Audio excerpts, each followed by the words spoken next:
The Small Bookshop by the River. Maya was a quiet girl who lived in a small town beside a river. Every morning, she walked to school across an old wooden bridge.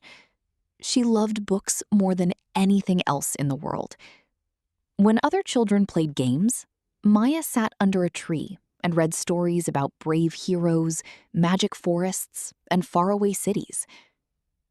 Near the river, there was a tiny bookshop called River Lights. The shop was old and dusty, but it felt warm and peaceful inside. The owner was an elderly man named Mr. Raman. He wore round glasses and always smiled kindly at visitors. One rainy afternoon, Maya entered the shop to escape the rain. Water dripped from her hair and shoes. "Welcome, Maya," Mr. Raman said softly. "You can stay here until the rain stops." Maya looked surprised.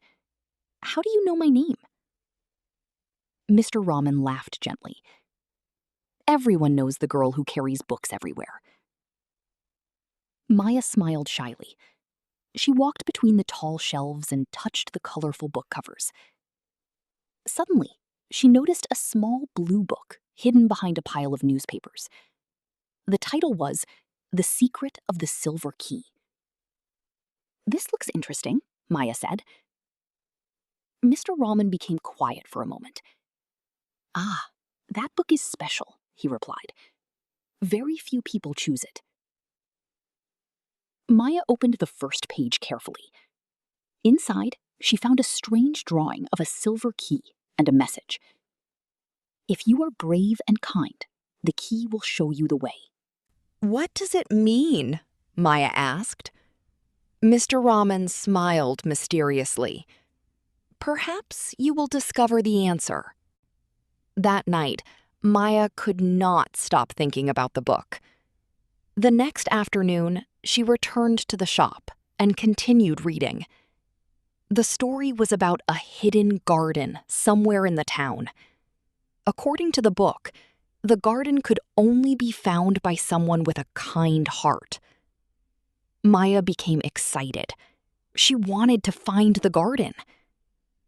For the next few days, she searched everywhere.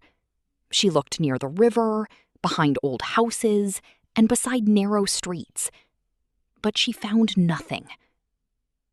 One evening, Maya saw an old woman carrying heavy bags near the market. Without thinking twice, Maya helped her carry the bags home. "Thank you, dear," the woman said warmly. As Maya walked back, she noticed something shining near the riverbank. It was a small silver key. Her heart beat quickly. This must be the key from the book.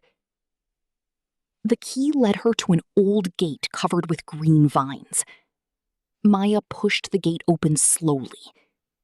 Inside, she discovered a beautiful hidden garden, filled with flowers, butterflies, and singing birds. In the middle of the garden stood a wooden bench and a tiny fountain.